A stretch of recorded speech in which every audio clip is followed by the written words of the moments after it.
Hi there. Thanks for coming along to our breakfast event to showcase some of our micro-learning speakers around project and program management.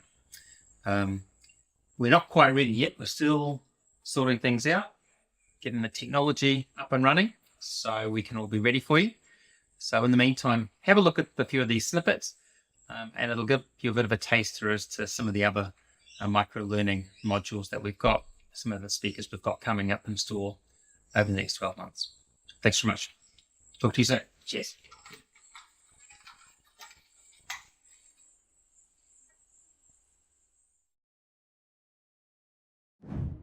Projects in the OGC world, in MSP and Prince world, exist to deliver outputs. And what do we mean by it? PMI calls them deliverables. It's a thing. Usually it means you can have your photograph taken next to it. You know, you can, if you can tap it, it's an output.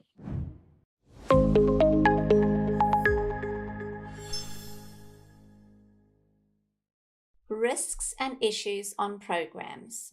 So when you've got a whole load of things on your risk register, have a look through them and go, well, what are the causes that we have? What are the big answers to lots of these things? But it's useful to say, am I looking at an effect or a cause when you're looking at the risk register?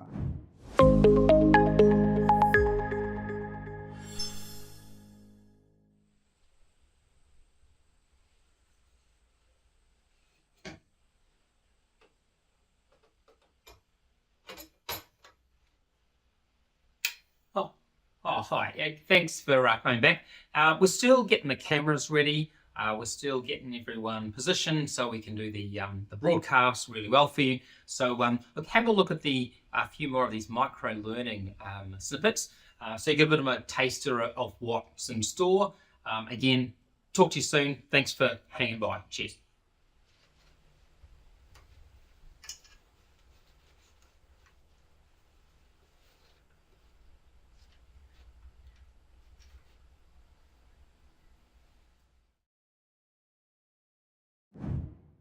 What are the benefits of vaccinating children against flu? Well, presumably it means the kids don't get flu.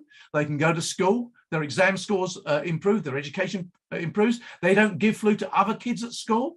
That's good. That's a benefit. It's a measurable improvement. We can measure the amount of days that kids have off school because they do measure it. We can do this stuff.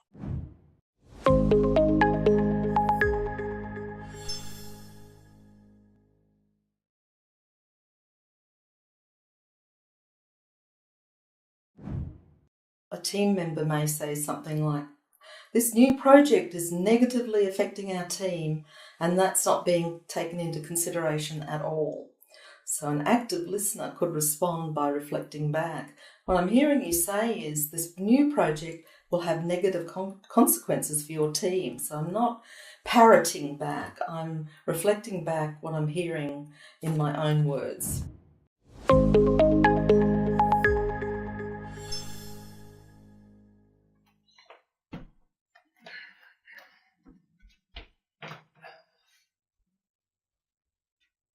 Hi. Thanks very much again for joining us.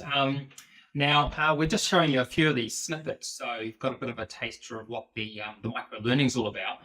We've got a couple of presenters coming up shortly to be able to speak to you. It's all sort of around the micro-learning of the project and program managers. So we're still getting the lights all sorted and getting the microphones on and things like that. So just bear with us for a few more moments and you should be good to go, okay? So we'll definitely be seeing you soon. Cheers. Project, Program and Portfolio Management Maturity Model, P3M3 Maturity Levels. So at level 1 maturity, which we call awareness, so there's kind of a process awareness, they are kind of the fun places to work, right? Because every project's exciting for them because they've got no idea what's going to happen.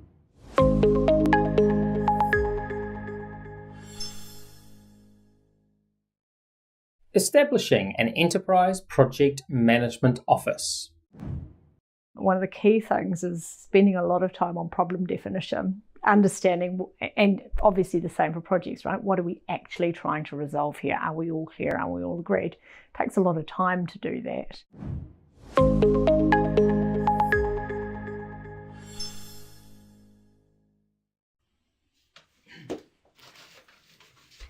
I don't know. Is this the right cable? I can't work it out. Look, we're going to be just taking a little bit longer to get this ready. We've got a few cables here that we're not quite sure where they're meant to go. But once we've got those in, we'll be up and running. So look, keep enjoying yourself watching these micro learning snippets. They'll no doubt give you a bit of knowledge around project and program management. So yeah, talk to you soon. Cheers.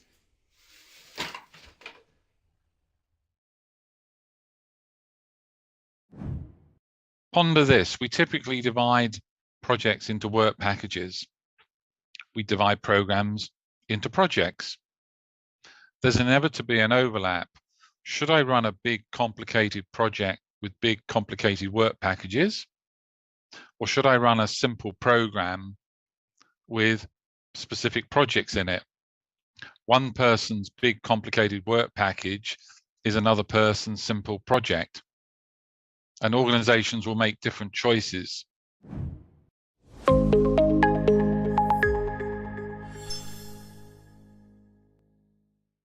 Multiple diverse infections. When they scan your temperature, if it was above 37 or something, you were a potentially Ebola carrier. Now, the problem is in a country like Sierra Leone, your humidity is hot. We're right in the midst of malaria season. And then you've got huge HIV cases going on as well.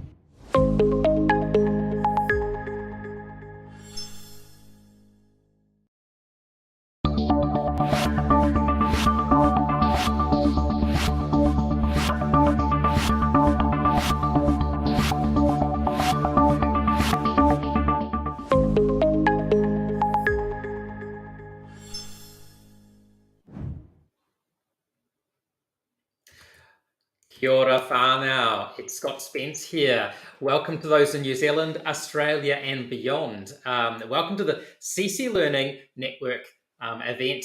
We're going to be bringing you project professionals from the world around us to share ideas, learnings and experiences in project management. I'm broadcasting from Brisbane, Australia. I'd like to begin by acknowledging the traditional owners of the land we meet today, the Yagara people and the Turrbal people of Meanjin. I pay my respects to the Yagara and Turrbal elders past, present and emerging, who pass their culture and knowledge through oral storytelling, song and dance. There is no dancing or singing planned today, unfortunately.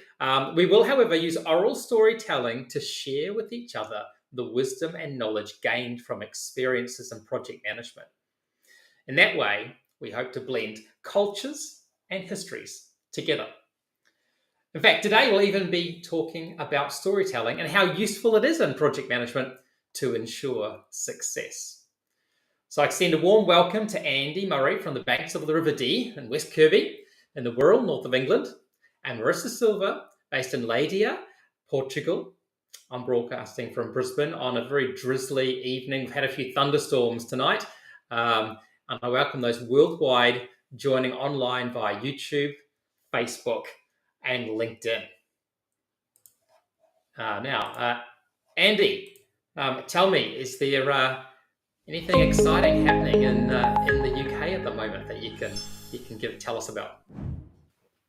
Well, we've had Storm Agnes, so but it was a quick one. It's been and gone, so it was a bit breezy the last couple of days, and given it's an A, it's officially the first storm of the new storm season.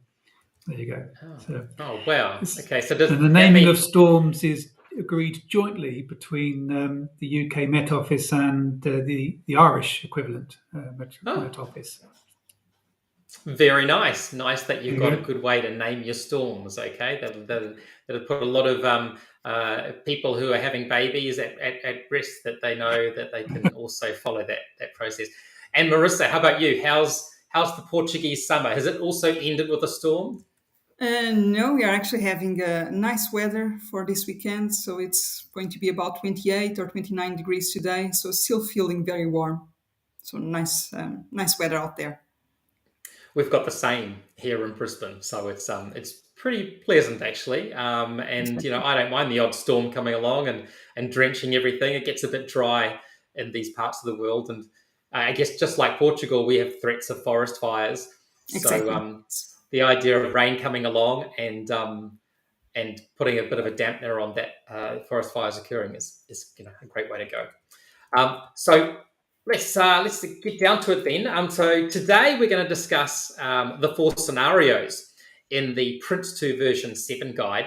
Now these scenarios will be used in the practitioner exams and are used throughout the book to illustrate aspects of the method. We'll talk about how storytelling can be a useful way to improve project delivery. And I'm sure Marisa will agree it's essential. For those joining us live, please ask questions via YouTube or the LinkedIn chat. Remember to subscribe to our YouTube and LinkedIn channel for future notifications. And continue the conversation and post messages online at your workplace. It would help us if you shared this event and promote it for next time as well.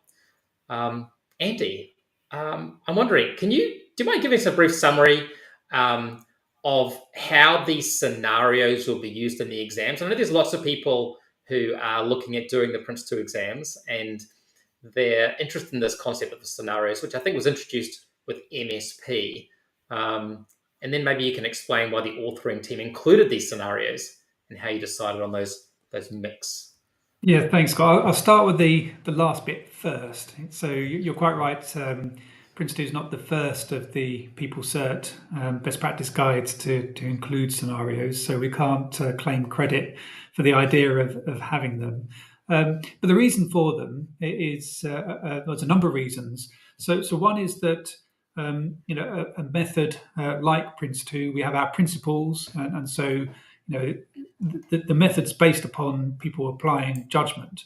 And so one of the things we want to avoid is to describe every possible outcome in the method within the description of the method, because otherwise it becomes examinable and it becomes very prescriptive and it just bloats the guide. So the best way to illustrate how the method's applied is, rather than write it in the guidance itself, is to just do it by example.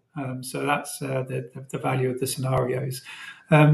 The second value of the scenarios is that they're memorable, and we know, we'll come on to that in a moment, about the power of storytelling.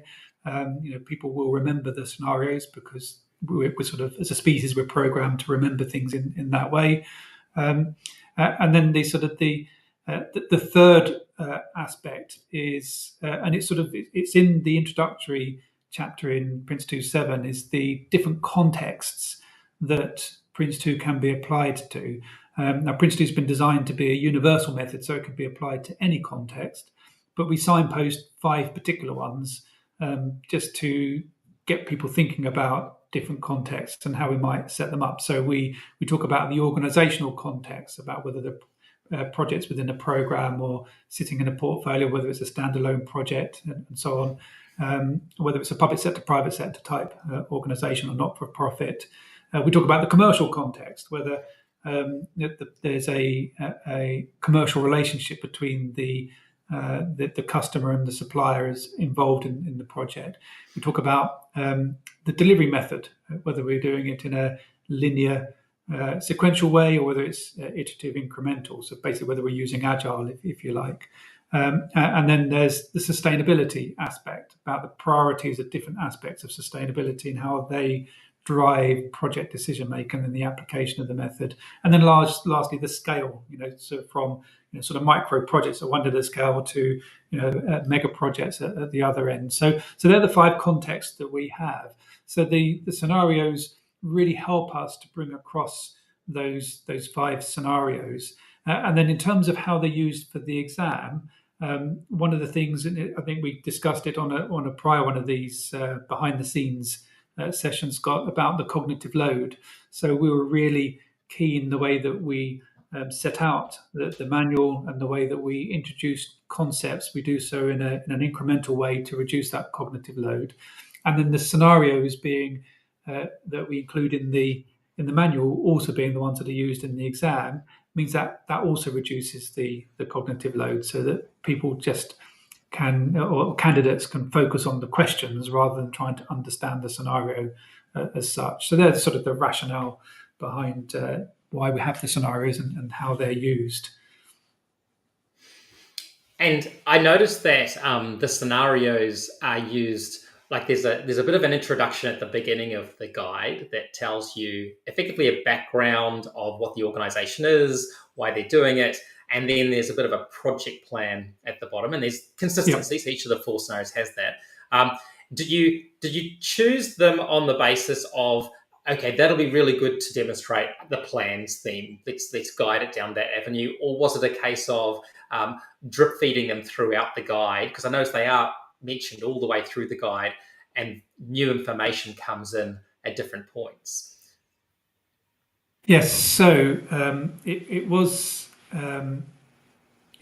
planned. So we did set out an approach for it. So I mentioned those 5 contexts. So the first thing we wanted to do was to come up with scenarios that had combinations of those. So we wanted, one organisation to be, at least one organisation to be public sector, at least one to be private sector, then a not-for-profit. So we wanted different types of organisations. We also wanted to have different scale of projects, from the micro project to the major project. We wanted to have some within a programme, some standalone. We wanted some to be different types of projects in terms of like construction, technology, business change. So we set out a matrix of those 5 contexts and other things we wanted to convey.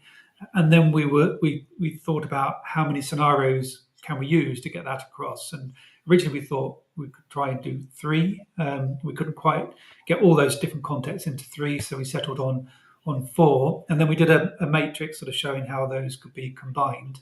And then we thought about, well, how we need to write those scenarios, and then need to ensure there's enough of them in each of the chapters, and where the authors of each of the chapters wanted to illustrate something by way of scenario, they just put a marker in their early drafts to say, I think a scenario would be useful here. So they didn't actually specify what that scenario was in detail, but they just said a scenario to illustrate this principle or this point or this link between the practice and this particular principle. So that's how it was done. And then we needed to find an author that was really good at creating scenarios and then being able to apply the method to those scenarios. And when we were sort of going around thinking, well, who could we do? And I thought, what we could really do with someone like Marisa.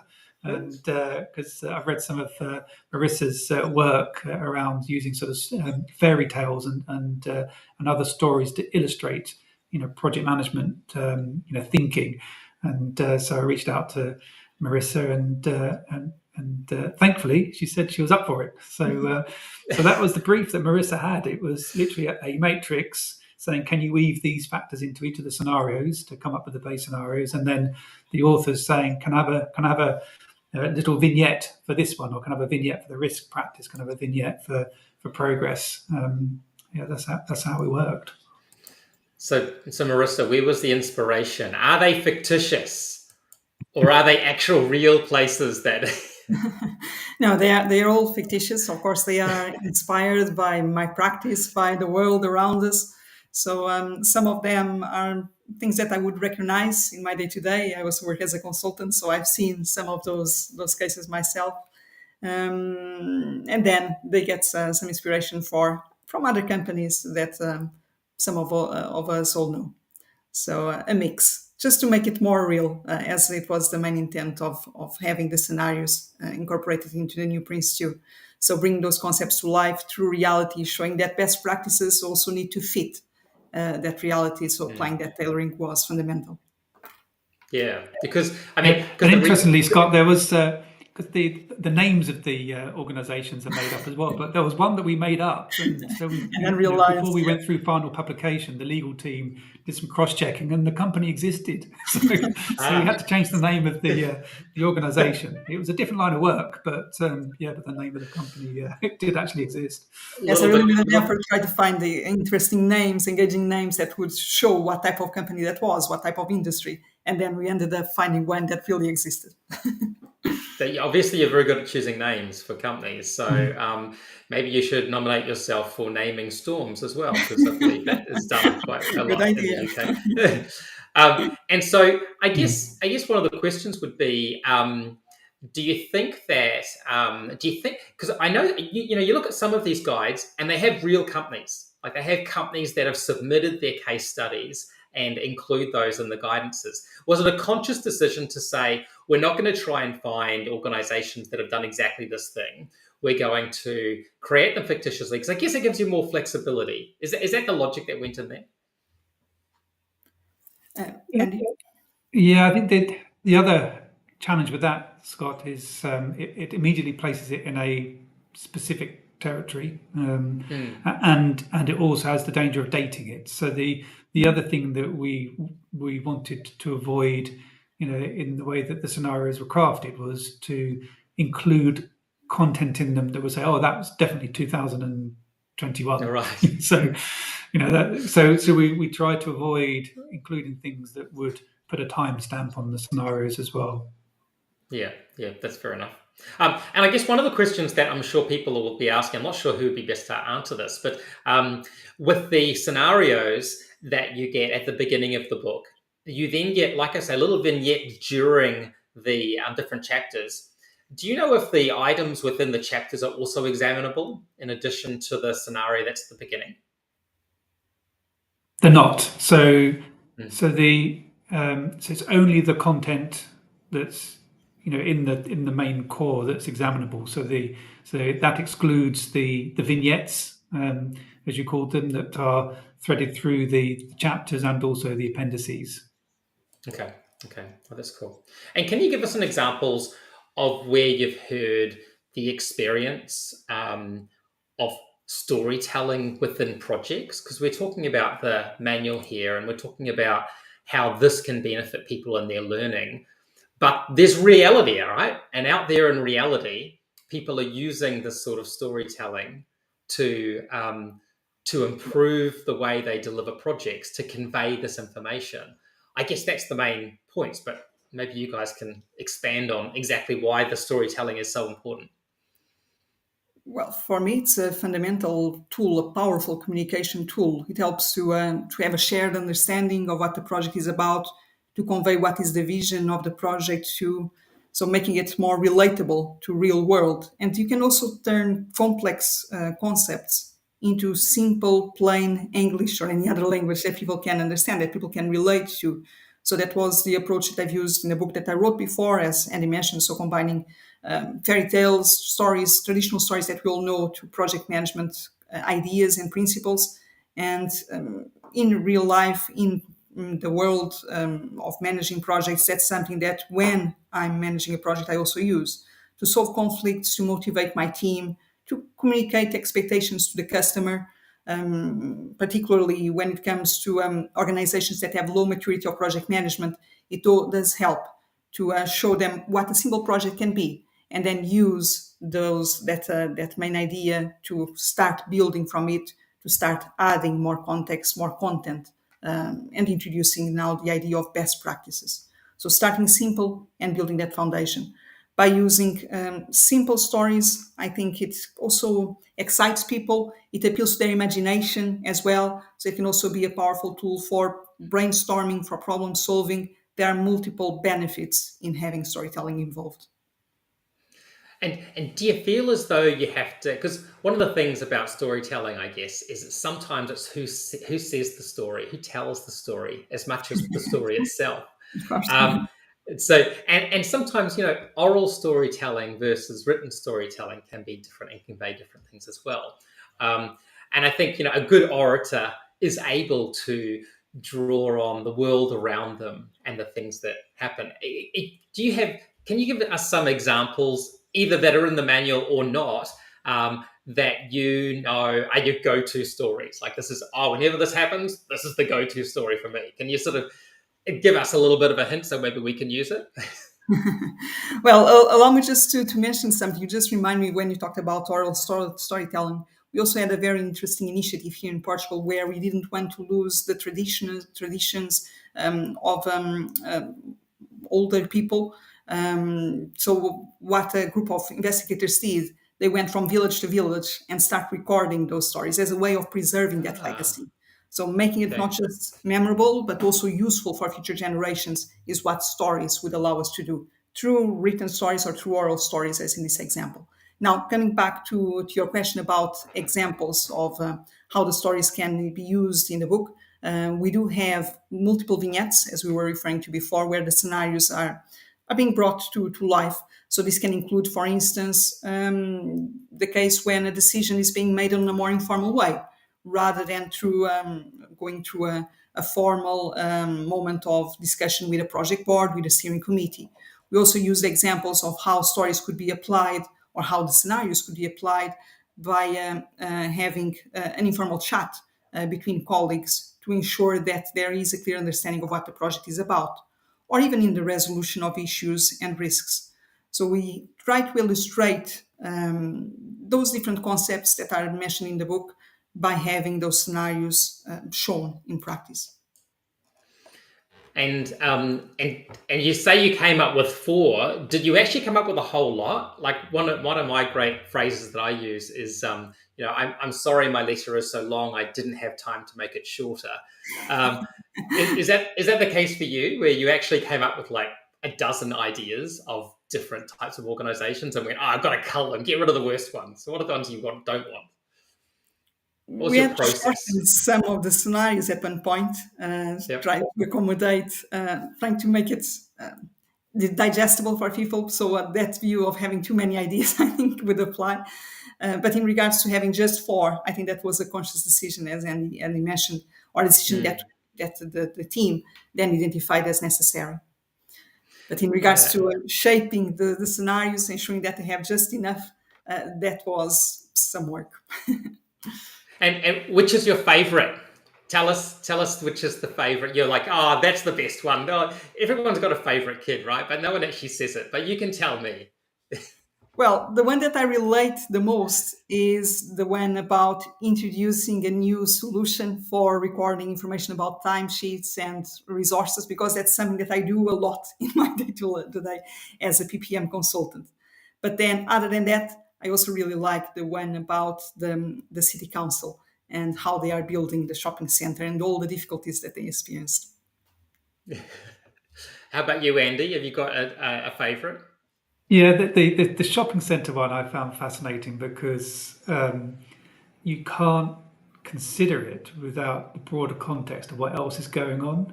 So at the heart of it is a regeneration program. And within that regeneration program, you're then being drawn into the systems and the system of systems that work in terms of the link to a new bus route, for example, and a car park. And so I like that scenario for the external linkages that it generates, and thinking about the relationship between the project and other things that are moving and changing around it. So I think that's a neat scenario. I think the Now BU one, because it's less tangible. So it's a marketing campaign, and that gets everyone to scratch their heads in terms of, well, what's the pass fail outcome of the product that's coming from that. So I like that scenario just for the intangible aspect of it, and how PRINCE2 can be used to turn something that is inherently intangible to something that you can describe, and you can then apply a pass-fail type test to. So I think that's a neat scenario too. Yeah, and of course you've mentioned 3 of them, so I don't like to leave the last one out. So tell me about the last one. The one that obviously doesn't get a mention, so mustn't be either of your favorites. So that one was about a financial related company or operating in that financial sector, and then building some cybersecurity products as part of a program. So they also had some challenges on how to build the approach, and also working with in a hybrid way. So part of that project was delivered in a more standardized, or more predictive approach. And then part of it, which is when we relate to the investigation on the market, also how we are going to build the marketing campaigns around it, that was done in a more adaptive or incremental way. So that hybrid approach taken on the project, I think, makes it much more real. And it's also a challenge that many organizations are now experiencing. So again, it shows the power of PRINCE2 as a guide that can help companies in real life. And I always describe that one, Scott, as a bit like walking into a teenager's bedroom. It was the messy one. Because there goes a bit of storytelling for you. Because it's a hybrid approach. There's a linear sequential element to it. There's hybrid element. There's external provider. There's internal team. So it's got those contexts I described before. It's got a bit of it all. So it is the messiest of the scenarios in terms of the different factors that need to be considered. And therefore maybe closest to reality, perhaps? From order to chaos, yes. And I don't know if you had any conversations with the other authors around why they selected particular concepts that they wanted to get across, but I'm interested to know if you learned of people identifying ideas such as informal decision-making that they thought, this is hard to convey in other ways, or like you say, we don't want to have people thinking that it's a mandatory thing within PRINCE2 or anything like that, but it is something that we know goes on, and how would PRINCE2 deal with it? What was the logic from the authors around choosing the items that they chose to have these scenarios give examples for? Well, actually, we didn't need to encourage them to come up with requests for those vignettes. In fact, it was the other way around. There were too many requests in the first iteration, and I'm not going to put a spotlight on any individual, but some had a lot more than others, right? As well. Okay. So obviously more comfortable with storytelling than others, and so it's something that John Edmonds and I went through just to make sure we had a balanced number of them all the way through, so we didn't have some elements of the guide having a lot of examples and then some elements not having very many. So we did sort of filter the requests as such and ensure that there was that balance. And there were some, sadly, that Marisa wrote that didn't make it into the final cut because of that balance. We brought them all in, and then when we applied it, went through it, we felt that actually the point was made sufficiently in the text anyway, and we didn't need the example for it. Oh, were you a bit sad about that, Marisa? Where there's some you went, oh, but I really want that in. Yeah, that's such a good one. It's not really mean. yeah. Culling. And so, Marisa, your experience in doing this, you talked about having written a book previously and was akin to what you were doing here. Have you got like a big list of people now clambering for you to write scenarios for their textbooks? Not exactly, but many have asked for what's the continuation of the book that I wrote before. So I'm not sure if I'm allowed to make some promotion of it, but it's bedtime stories for project managers. Okay. So I have some people contact me from different countries saying, "Oh, I think you should include this story. We should have a second edition." Because there are also some traditional stories that we believe could even be stronger in establishing a point or add more concepts around risk management, around stakeholder engagement, scope management, and so on that could have been used. So second edition perhaps would apply. But yeah, there are stories all over the place that we can use to illustrate how project management can be done using best practice and using simple terms. So in the same way that we have used it for PRINCE2, I think others are now considering using more storytelling as a tool to do that in their projects. Yeah, and I think storytelling probably goes even beyond projects, right? I mean, if you're ever wanting to take a team along for a change or get some sort of concept across in an easily rememberable way, then storytelling is a pretty good option to go for. I know I've used it. I went on some of my courses that I deliver. In particular, I love to talk about Dora the Explorer. I don't know. Right, okay. I love Dora the Explorer because there's a map, because she always does things in threes. How cool is that, right? A plan in threes. I reckon that's the most perfect solution to any complex situation, right? And she's got a backpack. I mean, how cool is that? It's like she's like she's the coolest kid on the block as far as I'm concerned, because she always manages to complete her work and she follows the plan religiously. So, I really wish other people might do the same thing. Scott, does that make Boots the PMO then? Yeah, maybe. Now, do you feel as though, or rather, I'm more interested, I am actually interested in learning about what interactions you guys had with the examinations team, and whether or not they looked at the scenarios and wanted input into how they were formed, so that when you got to the exams, the scenarios could be malleable and easy to use from that perspective. What sort of interaction was there with the examination team? Shall I pick that one up, Marisa?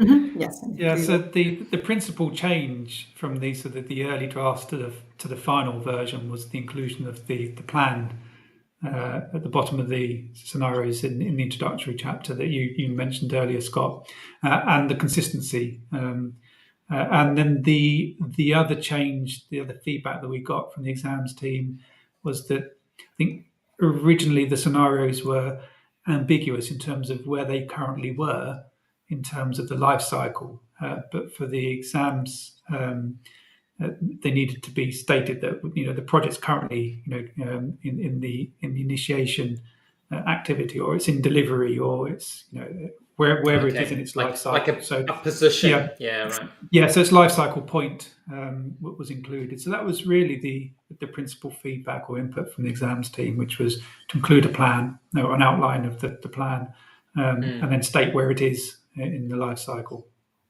Okay, that's pretty good. If that was the only stuff, then you were obviously right on the mark, Marisa. Well done. Well, yes. It was about identifying with the stage and also what products is it going to generate, so making it a bit more clear in that area. Mm-hmm. Right, okay. And were you really tempted to bring in, I don't know, a mention of Little Red Riding Hood, or maybe someone from your past experience? You're like, I think we can do a princess in this. A princess would be good. It's funny that you mentioned Little Red Riding Hood, because that's one of the stories that I also have on my book, for instance. So there was temptation, but we also needed to keep it professional, I would say. So that was timed to be what it needed to be. So the inspiration was there, but of course the language was adapted. Yeah.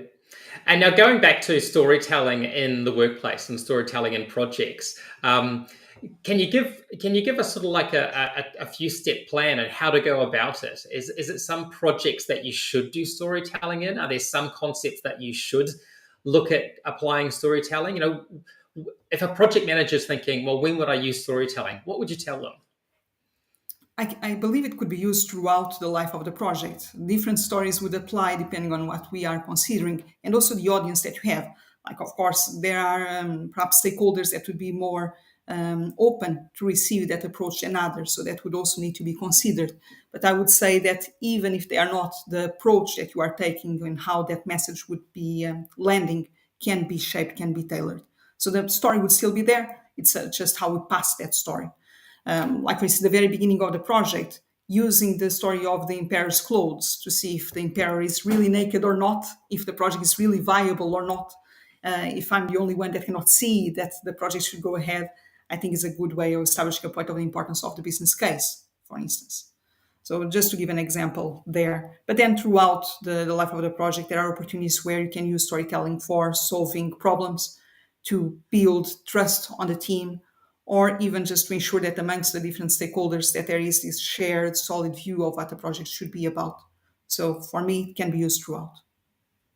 Very nice. Maybe we should have a storytelling approach introduced to PRINCE2 next time round. One of the management products. It should be in there, storytelling approach. What's the project story? Yeah, what's the project story? Yeah, we're all I guess characters in the book. There's sometimes stakeholders that are very difficult to manage as well. So some challenges as a good story. And we are all hoping for a happy end anyway. So sure that can resonate with the story. So we can look for our Rumpelstiltskin. See Rumpelstiltskin's in the story, in the project. What have you heard of major projects that have been using storytelling? Do you have examples where, like, let's say that was it HS2, the rail network? Is that using a story? Is that got a story that it's telling? Well, I think some of those are. It's not so much stories, but they are using some storytelling techniques to describe the project purpose. So if you take High Speed 2, the theme behind it is around carbon, connectivity and capacity. So they talk about the 3 C's. So rather than it being about a high-speed railway, it's about getting wagons off the road by freeing up capacity on the existing network, and rail being a much lower carbon impact cost of traveling. The capacity is about more people moving around, and the connectivity is about bringing communities together. So you can see there, you can weave a story around the 3 C's in relation to how that major project is being described. Another one that I think is really interesting was the Thames Tideway Tunnel, which is the super sewer that goes along the side of the Thames. So the sewer was built in the existing sewer was built in Victorian times, and with a population of 1.5 million or whatever. Now we've got 7 million or so in terms of Greater London. So and it's regularly putting sewage into the Thames when it is over capacity, and so that clearly can't carry on. It needs to be improved. So the super sewer is putting in place now. To what's it really about is obviously it's a civil engineering project. It's tunneling. It's the processing and so on. But the outcome is a cleaner River Thames. So the story for that one is around, or the way it was described is making Londoners fall in love with their river again. Yeah. And so to help that story, they showed how much it used to be used for leisure and transport and other aspects, 100 or so years ago, and how, to the height of its, minimal pollution, if you like, because the Victorians polluted it beforehand, or before the Victorians did the sewer, it was polluted. But as a non-polluted river, people use it, and people don't use rivers when they are polluted. So that whole idea of falling back in love with your river, I think, is a great way of conveying what that project's about. And I guess that's a great example of using the reality that we're in now and what we're looking for ourselves, as opposed to a fictitious analog of what we're trying to achieve. So I guess maybe some people might say, storytelling, isn't that just defining a use case? Is it the same, do you feel? What's the differences there? Well, the use case would be almost your end. The storytelling would be a means to it. So I think it's a way of building that path. And there are other benefits rather than just having that use case to it. So as mentioned, it can be used to inspire, to engage, to influence others. So it goes beyond having just a use case, in my view. Yeah, I think it helps describe the journey as well as the destination. So yeah, and maybe a bit emotive as well, right? It's there to create an emotional response as much as guide people. That's sort of what I'm taking from the way you're describing it. It's a way of bringing someone on a longer journey than just the final deliverable. It can excite you, it can engage you, it can motivate you. So definitely more than just a description in that sense. Yeah, cool. Okay. Excellent. Well, thank you very much, guys, for telling me about these scenarios. I'm sure the people out there in PRINCE2 land are going to be very interested when they have to do their next exams, and they've been thinking, Marisa wrote this, and yes, it should be okay because she told me stories are okay. So I do appreciate you giving us a bit of a rundown. So now let's. I just have to let everyone know. Jenny, our course admin, has asked me if I'll mention a few courses coming up. So if you or your staff are interested in booking on some PRINCE2 courses, benefits or change management courses, let us know. We've got some courses coming up. MSP on the 9th of October. PRINCE2, 6th edition. So not the 7th edition, but the 6th edition on the 16th of October. That's going to be the last one. So rush on in if you want to get the before storytelling version. 30th of October, PRINCE2 Agile. 6th of November, we've got Managing Benefits, and 13th of November, P3O. And of course, we've got a Better Business Cases course coming up on the 20th of November. And then our first PRINCE2 Foundationer Practitioner, 27th of November. So it's not far away. I'm busy writing the materials right now. Thanks very much, Andy and Marisa, for giving me all that work. So phone us on 0800 888897 in New Zealand, or visit our website, cclearning.cc, to help. So yeah, I'd just like to thank Andy and Marisa for being involved in introducing us to some more behind the scenes stuff. So thanks, guys. Thank you very much, You're Scott. welcome. Pleasure. For all those who have registered, a link to the recording of this event will be sent along with a request to provide us with feedback. Feel free to share the link with others. Thanks for coming. We look forward to seeing you at a future event. Ka te ta whanau. Thanks, guys.